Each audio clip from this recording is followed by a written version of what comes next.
Everyone, বন্ধুরা সবাই কেমন আছো? আশা করি যে যেখানেই আছো ভালো আছো, সুস্থ আছো।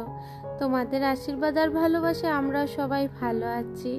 আমার একটা নতুন ব্লগ ভিডিওতে তোমাদের সকলকে স্বাগত জানিয়ে আজকের ভিডিওটা শুরু করছি।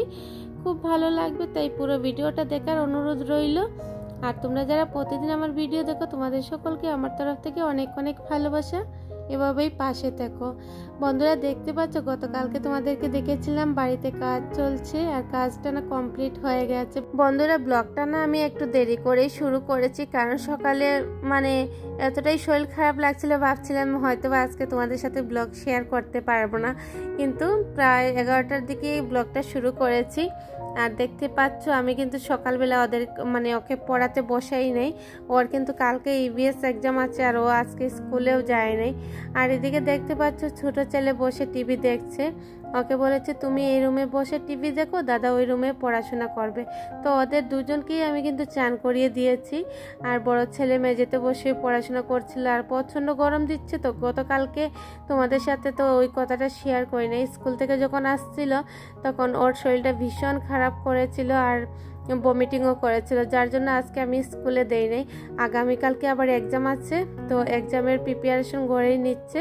সকালে পড়াশোনা হয় নাই বলে আমি দুপুর দিকে ওকে পড়াতে বসিয়ে রেখেছি। তোমরা তো অনেকেই জানো ও সকাল 6:15 ঘর থেকে ওকে বেরোতে হয়। আর এখন তো তাও ঠিক আছে, একটা টাইম লিমিট দিয়েছে, হাফ ডে ক্লাস হয়। তো হাফ ডে হলেও ওকে ঘরে আসতে আসতে 12:30 পৌনে 1 বেজে যায়, অনেকটা দূরে স্কুল। ওর না আপ ডাউন করতে প্রায় 3 ঘন্টা লেগে যায়। তো বুঝতে পারছো এই গরমে আপ ডাউনে 3 ঘন্টা সময় ওকে গাড়িতে থাকতে হয়, কতটুকু কষ্ট হয়। তোমরা দেখতেই পাচ্ছ এদিকে আমি রেশনগুলো গুছাচ্ছি। আর গতকালকে এনেছিল, তো সকালে আমি গুছাতে পারি নাই, আজকে দুপুরবেলায় গুছাচ্ছি।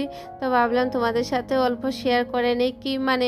আমি অনেক কাজ করতে হচ্ছে, শরীর ভালো না বলে যে বসে আছি শুয়ে আছি সেরকম না। সকাল দিকে ভালো লাগে না, কিন্তু দুপুরবেলা সেই কাজ করতে তো হয়েছে। একটা কথা কি জানো তো বন্ধুরা, আমাদের মতো হাউসওয়াইফদের এবেলা যদি কাজ কাম করতে ভালো না লাগে, ওই বেলা আমাদেরকে করতেই হবে। এটাই হচ্ছে আমাদের জীবন। তোমরা আগে অনেকেই আমার ব্লগে রেশন গোছানো দেখেছো, 1-2বার তোমাদের সাথে শেয়ার করেছি। তখন প্রায় সময় দেখতে আমার ছোট ছেলে আমাকে অনেকটা হেল্প করতো, কিন্তু আজকে ও বসে খুব মন দিয়ে টিভি দেখছি। তো ওইদিকে বুঝতে পারিনি আমি যে এগুলা গুছাচ্ছি। আর এদিকে আমার সামনে বসে বড় ছেলে পড়াশোনা করছে, আর এদিকে ভাবলাম আমি রেশনগুলো গুছিয়ে নেই। রেশন গোছানো আমার কাছে অনেক বড় কাজ, যেটা আজকে আমি দুপুরবেলা করেছি। সত্যি কথা বলতে কি, অন্য কাজের তুলনায় এটা না অনেক বড় কাজ মনে হয়, কারণ জায়গাতে সব কিছু ঠিকঠাক করে রাখতে হয়। একটা দুটো জিনিস না, তো পুরো মাসের কতগুলো জিনিস, তো এতটা আইটেম জায়গা মতো নিয়ে রাখা, সুন্দরভাবে গুছিয়ে রাখা। আর এই গরমে না ভীষণ কষ্ট হয়। আমি কি করি, মিডিলের রুমে ফ্যান চালিয়ে বসে রেশনগুলা গুছাই, নইলে আমি গুছাতেই পারি না। তাহলে চলো বন্ধুরা, এদিকে আমি রেশনগুলা গুছিয়ে নিই, আর তোমরা ততক্ষণে আমার পুরো ভিডিওটা দেখতে থাকো।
দেখেছো বন্ধুরা, এদিকে আমি রেশনগুলো গুছিয়ে নিয়েছি।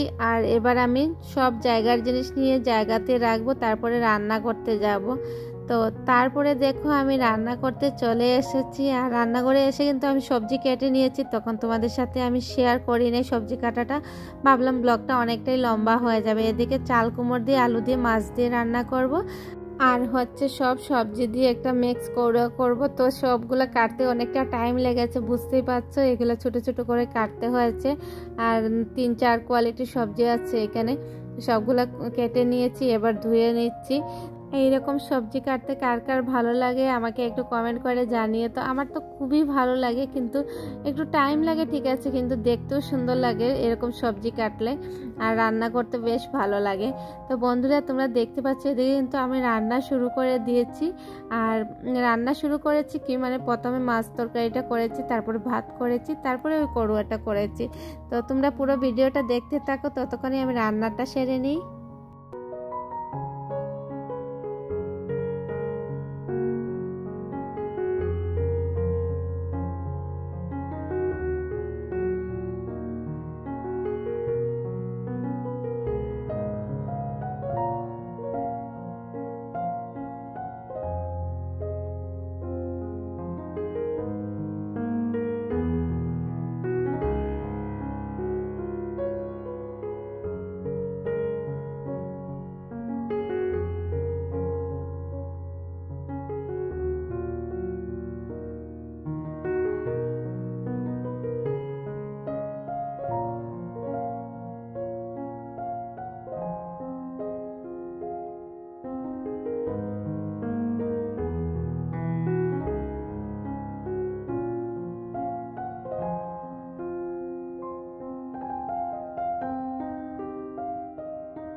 দেখেছো বন্ধুরা, এদিকে চাল কুমড় দিয়ে মাছ দিয়ে রান্না করেছি, আর ভাতটাও বসিয়ে দিয়েছি।